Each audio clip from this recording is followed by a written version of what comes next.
Olá, Natália, Olá, Cláudia. e olá para quem está a ver este episódio. O terceiro aqui do a meias, que eu avisei para tu trazeres meias, Meias. E viemos a e combinar? estamos de meias, Estamos a exatamente. combinar.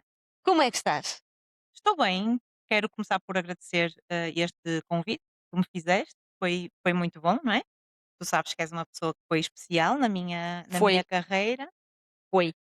Foste no sentido em que agora não Estou a estás brincar. dentro da equipa, não é? Mas sim, foi muito bom ver que tu estás a criar este movimento, que eu acho que vai ser super interessante, e ter sido convidada por ti. Claro, Obrigada por isso. tinhas que vir, tinhas que vir. Eu sei que tinha fizeste uma viagenzinha, mas Faz parte, tinha que não ser. é nada que não se faça.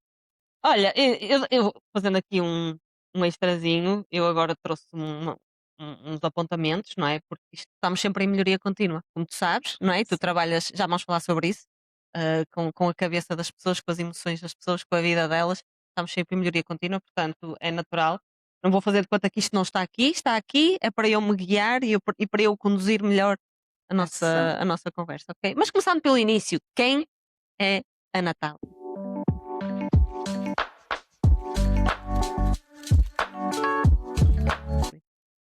Quem é a Natália? A Natália é muitas coisas. A Natália é filha, é esposa, é mãe, é profissional, uma curiosa, uma disruptiva, que devido ao facto de estar a começar a ser mais exposta em termos de imagem, tem uma tendência maior para não dizer tudo o que pensa, então está aqui a entrar num movimento ligeiramente diferente daquele que era anteriormente, que era uma Natália que dizia as coisas com mais frontalidade e facilidade, então está aqui a acontecer esse movimento. Hum, uma insatisfeita, uma mulher que necessita de muita aprendizagem. Tenho aqui uma tendência de querer saber tudo, de querer dominar todas as áreas e isso às vezes não é fácil. Quem é a Natália? Uma mulher diferente, que eu considero inteligente, e que nem toda a gente gosta, devido à frontalidade também. E está tudo bem para ti que nem toda a gente gosta? Está tudo perfeito, Está tudo está tudo resolvido? perfeitamente resolvido nesse sentido. Eu sei que tens feito grandes mudanças e um grande crescimento nos últimos tempos e tem chegado muita gente nova até ti que se calhar olha para estes teus últimos movimentos e pensa que tu estás há meia dúzia de dias, entre aspas, nisto, neste mercado, e podes falar um bocadinho qual é, mas isto já começou há muito, muito. Nós já nos conhecemos há pelo menos aí uns 10 anos e não tem nada a ver com O o que que tu fazes agora, disseste. exatamente, e faz parte, mas isto já vem de lá de trás. Contas um Sim, bocadinho o teu percurso? conto sim senhora, com todo o gosto. Tenho inclusive, feito essa pergunta, nas minhas redes sociais. Esta jornada começa há 23 anos, pelo menos 23 anos. Isto começa quando eu tenho uma das maiores perdas da minha vida, que foi a minha mãe, e eu sonhei na noite anterior que ela ia morrer num acidente de carro e no dia seguinte isto acontece. E então eu entrei ali num movimento, eu tinha 18 anos, eu entrei num movimento que eu achava que era eu que tinha causado aquilo. E, como é óbvio, diante da perda, diante de um luto que tem que ser executado, eu entrei ali numa espécie de uma depressão, aconselharam-me a ir a uma psicóloga. Quando eu descobri, ela não era psicóloga, ela na realidade estava ligada à parte mais alternativa, mais espiritual, e aquilo foi porque eu comentei que eu sonhei. Então, nessa altura, aquela senhora, que eu hoje agradeço tudo o que ela me ensinou, apesar de várias dificuldades que fomos tendo, explica-me que eu tinha uma espiritualidade, uma mediunidade muito elevada, eu não fazia a menor ideia do que isso era, e diz-me que eu iria ter que trabalhar nisto tal como ela trabalhava, tal como ela atendia outras pessoas. Eu nesse dia vim ainda mais chocada do que aquilo que eu E ainda estava. estavas a fazer o Eu luto ainda da tua estava a mãe. fazer o luto, eu ainda estava no choque Uhum. do processo, porque aquilo foi violentíssimo, não é? E aquilo foi mais um choque. E eu recordo-me ainda hoje de ter estado a chorar a tarde inteira, porque aquilo foi assustador para mim.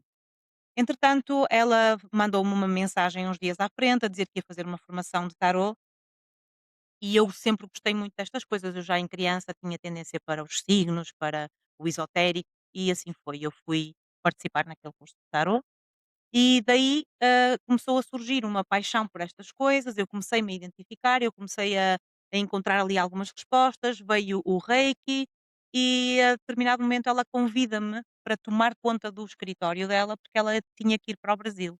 Ela foi para o Brasil e eu fiquei a tomar conta de vários clientes que ela tinha, e aquilo foi assim um bocadinho assustador. Eu era uma menina ainda e não sentia segurança para aquilo. E já agora, como é que a tua família, as pessoas à tua volta, estavam a lidar com estas mudanças? Eles próprios a lidar com uma perda, com luto, e depois ver a Natália a entrar por um caminho que se às vezes agora ainda não é muito bem aceite, há 20 anos, muito menos.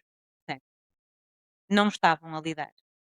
E é uma pergunta interessante a que tu fazes, porque nessa perda da minha mãe, eu tive que sair de casa, eu afastei-me de toda a família, porque me pedem para eu ficar a tomar conta das minhas irmãs, com uma mentalidade assim um pouco conservadora, e eu senti-me altamente encurralada com aquilo e não ia ter uma vida livre. Comecei a sentir que alguma coisa não estava a bater certo. Eu disse: não, elas têm pai, têm padrinhos e eu não vou ficar aqui. E Mas fui viver eras a irmã mais sozinha, velha. a irmã mais velha. Ok. E eu decidi: "Não, eu não vou ficar aqui". Juntei-me com 2 amigos naquela altura, homens. Passei por aquelas situações de ser enxovalhada, eu ia dar nisto e naquilo, estive grávida dos 2. Foi assim uma situação muito delicada. Então quando eu vivo esse descobrir do que é que estava a passar comigo, foi nesses meses em que eu estava fora da família, ou seja, a minha família não acompanhou essa fase. A pessoa que acompanhou isso foi mais o Adriano, porque na altura nós tínhamos começado a namorar e fomos assumindo mais a relação naquela altura. Então foi tudo muito rápido, mas quem acompanhou esta jornada foi o Adriano, não, a minha família não acompanhou. Ok. Quando é que a tua família entra novamente no teu círculo? A minha família entra novamente no meu círculo quando eu já estou a trabalhar como terapeuta, quando eu já tenho uma relação com o Adriano há uns 3 ou 4 anos. Eu passei natais sem estar com a minha família, passei vários períodos em que o meu pai simplesmente não falava para mim. E nessa altura eu tenho a minha madrinha que me encontra na rua com o Adriano, que me viu bem, bonita naquela altura, e que me disse: "Amor, tu tens a porta da nossa casa aberta para ti". E eu naquele dia decidi que não podia ficar, em negação, não é, com essa situação. Então, fomos-nos aproximando devagarinho e foram voltando as coisas à normalidade. Nunca da mesma forma, não é, Uhum. mas foram voltando à normalidade a partir dali. Hoje consideras que esses movimentos todos que fizeste, às vezes bruscos, não é? E duros, que foram importantes Muito, para o teu percurso, não só profissional, mas pessoal, para o que veio depois? muito importantes. Uhum. Eles na realidade foram o reflexo da minha personalidade. Eu tenho essa personalidade, eu tenho essa capacidade, essa resiliência, e foi essa personalidade que eu tenho que na realidade me fez sobreviver a muita coisa, né, e se fosse hoje teria feito tudo outra vez.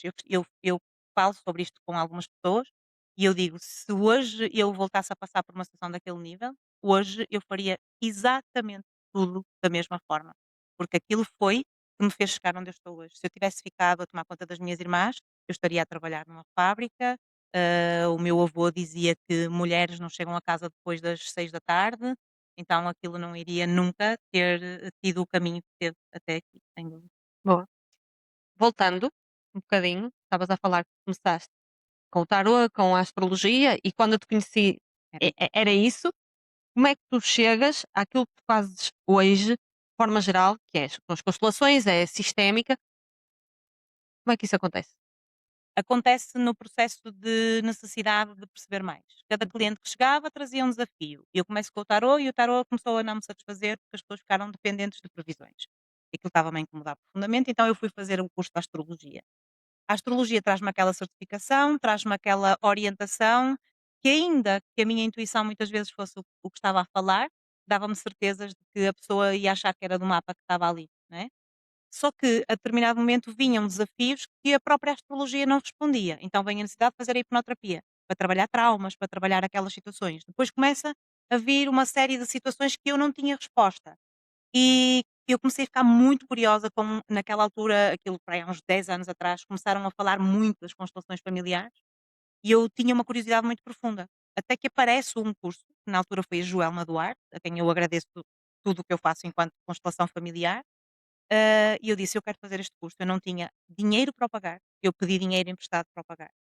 Eu fiz a formação e passado um mês e pouco eu tinha o curso pago, com a utilização daquela sabedoria daquele curso, Ou seja, foi amor à primeira vista, com as foi constelações, completamente. com a dinâmica. Eu não digo só constelações, eu costumo dizer a terapia sistémica, não sei se Terapia está, sistémica, sim. porque as constelações é uma ramificação, não é? É, E na altura eu fiz um curso de constelações, uhum, e até foi um curso de constelações com, xamanismo, e eu não me identifico com o xamanismo, então eu pus o xamanismo, na prateleira, não é, e utilizo a sabedoria da abordagem sistémica, porque um curso de constelações, ele parte do princípio de uma abordagem sistémica. É a abordagem sistémica que rege tudo isto, as leis do amor, as ordens do amor, então, é um curso de abordagem sistémica, onde aprendemos aquela ferramenta, as constelações são uma ferramenta. como é que Foi tu assim. explicas as constelações? Eu tenho que me eu obrigar também a fazer estas perguntas, porque eu sei o que são, eu estou mais ou menos dentro, mas há muita, muita, muita gente que ainda não está e que quando eu começo a falar com algumas pessoas assim, elas o bichinho também porque começam a ligar pontos. Sim. Ainda há muita curiosidade, não é, sobre este assunto, ainda há muito desconhecimento sobre isto. Constelações é uma ferramenta que nós utilizamos para ajudar a pessoa a encontrar determinadas situações que ela não consegue ver. Aqueles, o que eu chamo dos ângulos mortos da vida, não é? Então, que lealdade inconsciente é que tu estás a fazer? O que é que tu estás a repetir? Que destino é que tu estás a repetir? É uma ferramenta. Ela pode ser utilizada com bonequinhos, de forma individual, em consultório, e nós utilizamos os bonecos para fazer a representação dessa energia do pai, da mãe, de um Do avô, sistema do familiar. sistema familiar todo, ou então ela pode ser feito em grupo com pessoas. E o trabalho é diferente porque no trabalho individual os bonecos não falam, somos nós que colocamos a pessoa a sentir a energia do campo. O que é que tu sentes quando olhas para aqui? O que é que isto te faz sentir? E vamos através do corpo da pessoa à informação, enquanto que numa constelação de grupo as pessoas falam, as pessoas dizem o que estão a sentir, elas entram numa energia, elas captam aquela informação, porque tudo é informação, então elas traduzem um pouco daquilo que aquela pessoa que está sentada ao meu lado necessita de olhar. E é incrível porque os representantes imitam posturas corporais, mexem muitas vezes em acessórios como a pessoa que está ao meu E eles não lado. sabem quem estão a representar. Eu acho que isto é muito importante, Sim, porque senão as pessoas e quem quer entrar em negação sobre isto arranja sempre arranja forma. forma, mas é bom também trazermos a verdade cá para cima. Eles não sabem quem estão a representar. É sigiloso. Há várias formas de fazer a constelação. Uhum. Se tu fazes a constelação de forma sigilosa, nenhum dos representantes sabe quem é e, no entanto, está a representar exatamente aquilo que é preciso Eu já passei entender. por isso. Sim. Portanto, E há a forma de fazer, que é de forma aberta, que é como eu muitas vezes faço agora, porque quem está sentado beneficia muito de entender o que está a acontecer, e mesmo assim, tu não tens como saber o que é que vais representar, tu não conheces a família daquela pessoa. muitas vezes são pessoas que já não estão cá. Muitas vezes pessoas que já não Já não estão estão cá. cá, Sim, exatamente. não Portanto, tem é como. impossível. Sim. É impossível. Agora, o que é importante é nós explicarmos. Então, como é que as pessoas sabem? Como é que as pessoas sentem essas coisas? É simples. Chama-se campo morfogenético. E eu gosto muito de explicar isto assim. É como tu estás a ouvir a RFM, aqui em cima no norte, e estás a ouvir a RFM no Algarve. Não existe um cabo, existe uma frequência, existe um sinal.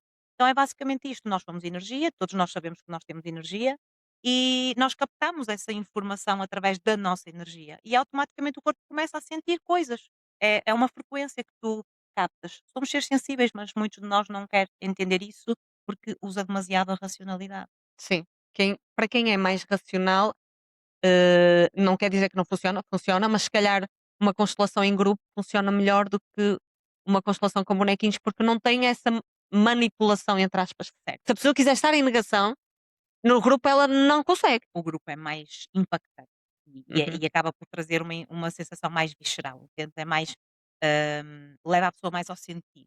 Enquanto que os bonecos deixam-te naquela sensação de racionalidade. Se for uma pessoa muito intuitiva, ela entra no campo sem problema nenhum, ela sente tudo. Se for uma pessoa mais racional, a experiência de grupo é muito melhor, porque a pessoa não tem como negar o que está a acontecer à frente dela. Exatamente, sim. É por Tenho, aí. tenho a mesma opinião.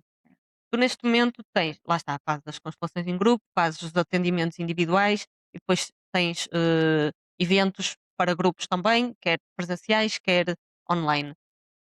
Vantagens e desvantagens para quem pensa em fazer individual ou grupo, porque uma coisa não substitui a outra. Não.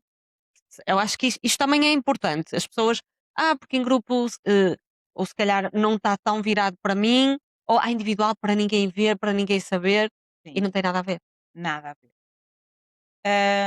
Eu acho, eu tenho refletido muito sobre isto, porque é muito difícil tu chegares com tanta concorrência no mercado, com tanta coisa que eu vejo e coisa que não é nada benéfica e tantas posturas erradas de profissionais que eu tenho visto. Aquilo que eu tenho percebido, Cláudia, é quando alguém quer fazer uma constelação familiar, deve, em primeiro lugar, entrar em contato com esta abordagem. Deve ir participar num grupo, por exemplo. Tentar perceber o que é que isto é. Uhum. Não para fazer o seu próprio tema, não para expor absolutamente nada, mas para aprender o que é a abordagem sistémica. A primeira coisa que eu acho que toda a gente deveria fazer antes de marcar uma consulta de constelação familiar é ir ver o que é uma constelação familiar. E lá vai aprender o que é a abordagem sistémica, o que é que nós fazemos com uma constelação. Porque a maior parte das pessoas vem à procura de uma constelação familiar para resolver a sua vida, ela não sabe o que é uma constelação familiar. E a questão é, a constelação ela abre um campo de informação que tu tens dentro de ti, mas que tu não o tens consciente. Então, a partir do momento que eu trago uma informação para uma pessoa e ela a nega, ela enquanto não a sabe, ela vive, ela empurra a É vida ou com a não sabe que não barriga, sabe. é ou não sabe, não sabe. E vai vivendo. Então ela vai sentindo a dificuldade, vai sentindo os bloqueios, mas a coisa vai fluindo. A partir do momento que tu trazes a abordagem sistémica, tu trazes a informação para a pessoa e ela insiste em negar essa informação, a vida dela triplica de dificuldade. E eu vejo isto acontecer. Eu vejo muita gente a dizer: eu fiz uma constelação e a minha vida ficou pior. E fica mesmo.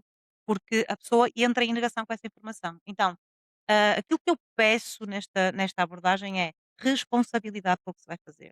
A constelação não resolve a vida de ninguém. A constelação traz uma informação que tu precisas de entender para tu fazeres uma reprogramação dentro de ti. São informações do teu sistema, mas não é o teu sistema que vai fazer nada. Não é o teu sistema que te pede nada. És tu que captas essas informações, és tu que através de ti acedes a essas programações inconscientes, é através de ti que tu tens que as restaurar, que tu tens que reprogramar para fazer diferente. Então, há muitos perigos associados a isto, então a desvantagem é a pessoa não ter conhecimento nenhum. Tem que ter conhecimento. Depois, as vantagens de se fazer uma constelação, quando entramos neste nível. Uma mudança brutal na vida. É uma consciência de que tu estavas fora do lugar, que estavas a viver uma vida que muitas vezes nem é a tua, de que somos muito mais leais do que livres. Isto é a maior vantagem de se fazer um trabalho deste nível. Uhum. Quando dizes, não estás no teu lugar, queres explicar só, dar um cheirinho, o que é que isto significa? Claro que sim. É tu ter sido uma filha que se colocou no meio dos pais, quando os pais estavam a discutir, quando tu vias a tua mãe a chorar, como eu tive um caso esta semana, em que a mãe chorava e a filha metia-se no meio e apontava o dedo ao pai e dizia: Tu não vais fazer isto à minha mãe. Que Isto é existe. legítimo, é compreensível, mas É compreensível no sentido em que está a tomar as dores da mãe, mas sim, o movimento interno que está a acontecer é: esta filha não teve limites, nem da mãe, que se comportou como pequenina, nem do pai, que não lhe disse: Mas quem és tu para fazer isso? E cresce na prepotência e adivinha só o que é que isto vai fazer no casamento dela. uhum, Ela vai se tornar nesta mulher, que ela é que manda, ela é que domina, e o marido só vai ter duas soluções: ou se vai comportar submisso e vai obedecer a tudo aquilo, ou então não tarda nada, vai se tornar violento, que é o caso que eu tenho em mãos neste momento. Então, isso é estar fora de lugar. É quando tu sais da tua hierarquia, quando tu deixas de ser filha e passas a achar que estás de igual para igual com os teus pais. Ou, por exemplo, já falando de uma outra lei do amor, estando no lugar de um aborto que nunca te contaram. Tu uhum. seres uma filha que não é a primeira e achares que és a primeira. Então isso faz com que tu estejas fora do lugar. Estando fora do lugar, não estás na vida, não estás a viver uma vida fluida. A vida que era para cada um de nós, Sim, não é? a Supostamente. vida que é a tua. E já que já entramos nesta área dos relacionamentos, vamos falar sobre amor, Vamos? O que é que queres porque saber? acredito, acredito que é uma das áreas que mais procura tem, porque, como tu já disseste, quem vai constelar tem que levar um tema, tem que levar um motivo, não vai chega lá: "Quero ver o que é que se passa com a minha vida", não tem nada a ver com isso. E acredito que, os relacionamentos sejam realmente uma ou a área que mais procura tem. É uma das áreas que mais procura tem, é a minha área de fascínio, eu Uhum. amo, né, tendo em conta que eu sou uma numerologia 6, família, eu sou um 33, mas Eu vejo-me sempre também como sou um um 6 outra vez, um 33. 33, então vá, Sou. bem-vinda. As criativas, não é, que vêm Criatividade, para levar exatamente. aos outros também processos de guia. Uhum.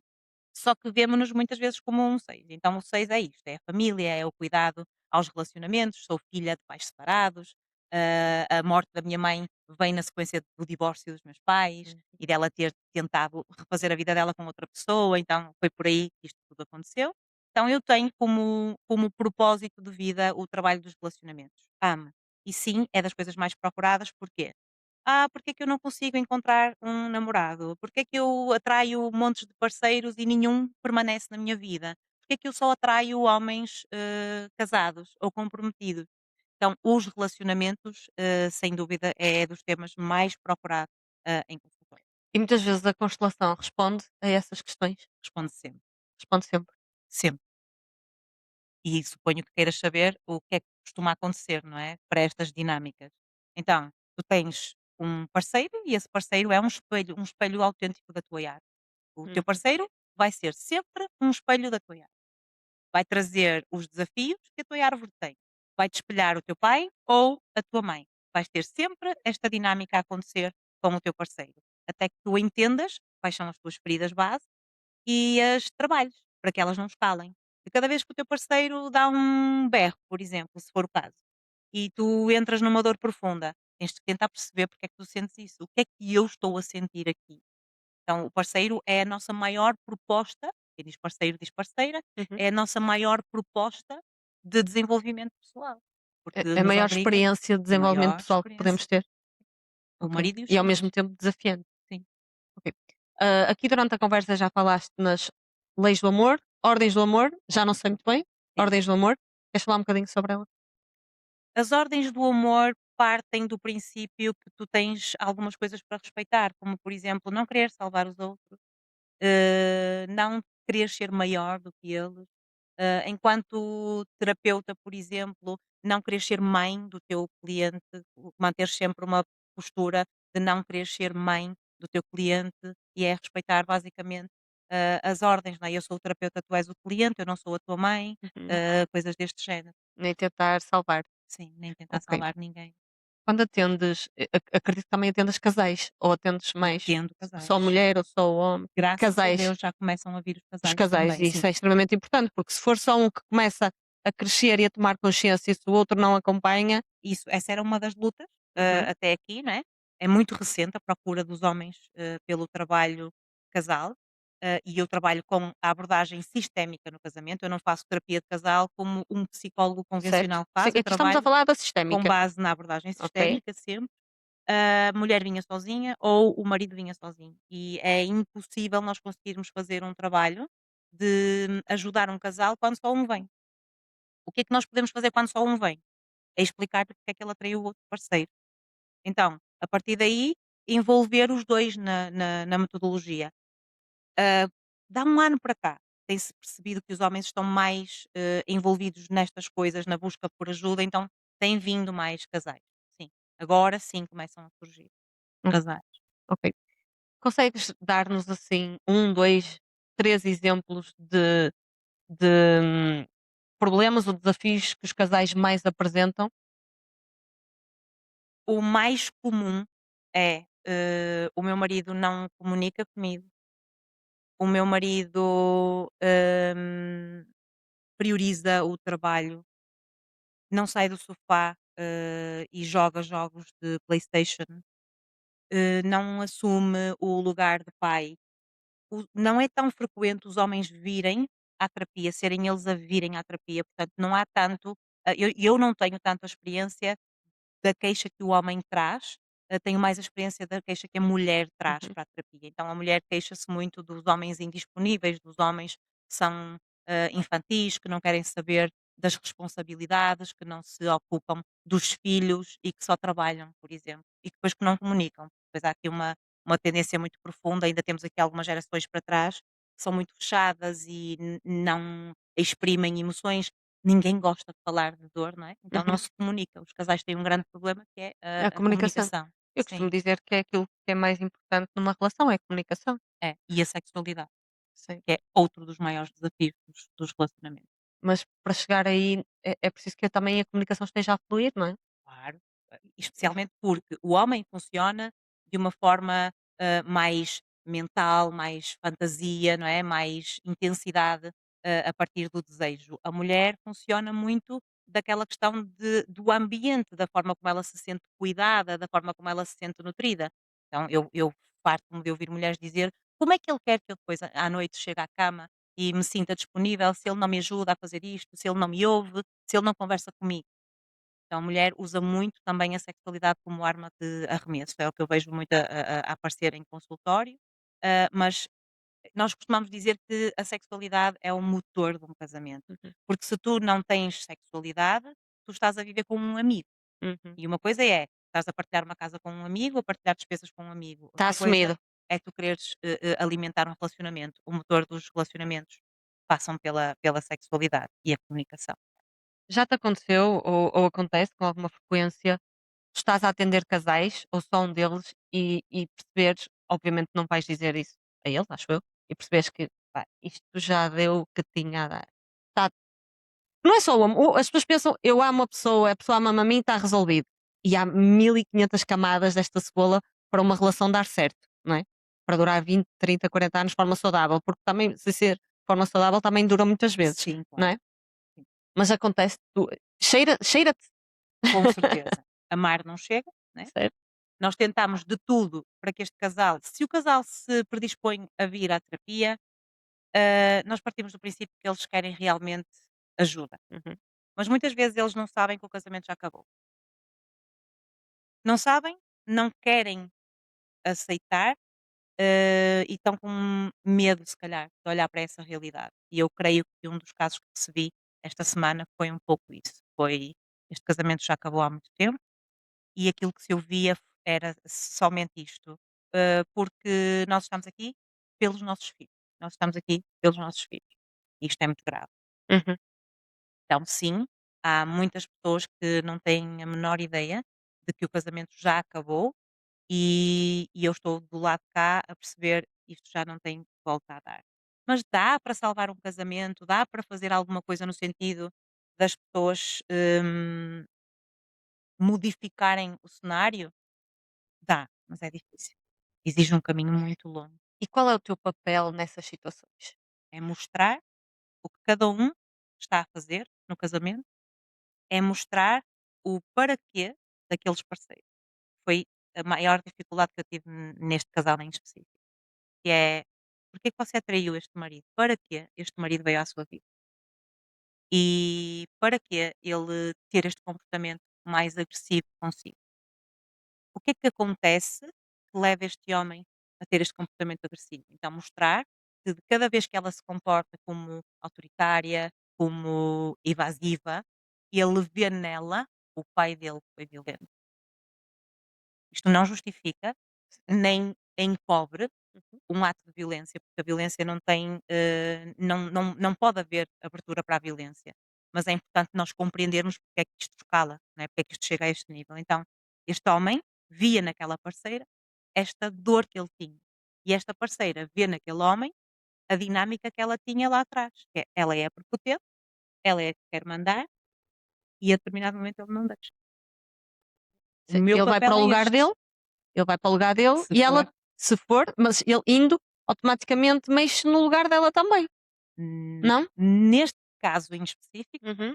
ela precisa de ir primeiro para o lugar dela para que ele possa ir para o lugar dele. Ok. Este homem vai estar sempre na defensiva, com uma atitude agressiva, está aqui com uma imposição, com alguém que quer dominar o território. O homem tem energia de domínio. Uhum. Então, quando ele encontra uma parceira yang, o que é que vai acontecer? Que é uma energia mais Uma energia mais masculina, masculina. certo? Então, ele vai, ou ele se acanha, não é? Ou ele fica extremamente passivo, ou ele vai se tornar Uhum. um agressor, porque estão a tentar competir por território. E era o que está ali a acontecer. Então quem é que está realmente fora da ordem nessa polaridade? É ela, porque ela é que está com aquela energia. Claro que aquilo é 50-50, a responsabilidade desta dinâmica é dos dois. Uhum. E ele atraiu esta mulher para quê? Da mesma forma que ela atraiu este homem, para quê? Exatamente. Há uma função nisto. Mas para que isto se resolva naquele caso em específico, ela primeiro precisa tomar consciência do sítio onde ela está. E vai ser muito mais fácil levá-lo a ele ao sítio que ele precisa de ir. Se ele for para o sítio dele, ele vai para o sítio do homem neutro, submisso, passivo, e ela vai continuar. Ela vai para o lugar dela, mas vai para o lugar dela de prepotente. Ou seja, para ele ir para o verdadeiro lugar dele, ela tem que ir para o verdadeiro lugar dela. Senão não há equilíbrio. Não há equilíbrio. Não há equilíbrio. Ok. Então imagina que está uma pessoa, estarão várias pessoas solteiras neste momento, sem relacionamento nenhum, que até gostariam de ter, a assistir a esta conversa, e a certa altura podem pensar assim: ora bem, eu é melhor deixar-me estar, senão eu vou encontrar alguém como o meu pai, eu vou encontrar alguém como a minha mãe, eu vou encontrar alguém. Isto parece ser muito difícil. Como é que a pessoa atrai alguém que não sejam esses padrões menos positivos, não é? Quando ela tiver feito o seu trabalho interno, quando ela tiver entendido quais são as feridas que ela tem da infância, o que é que ativa, o que a gatilha na dor, e já resolveu a sua dor de criança com a visão que tem do pai e a visão que tem da mãe. Nesse momento, a pessoa está completamente disponível para receber um parceiro ou uma parceira que fique. Se não, vai atrair alguém que a venha lembrar constantemente que ela tem aquelas feridas. São processos internos a serem feitos. Pessoal, é fazer isso. Uma das frases mais conhecidas de alguém ligado à psicogenealogia: se tu tens uma árvore genealógica e não a estudas, é o mesmo que tu teres um mapa do tesouro e não ires em busca dele.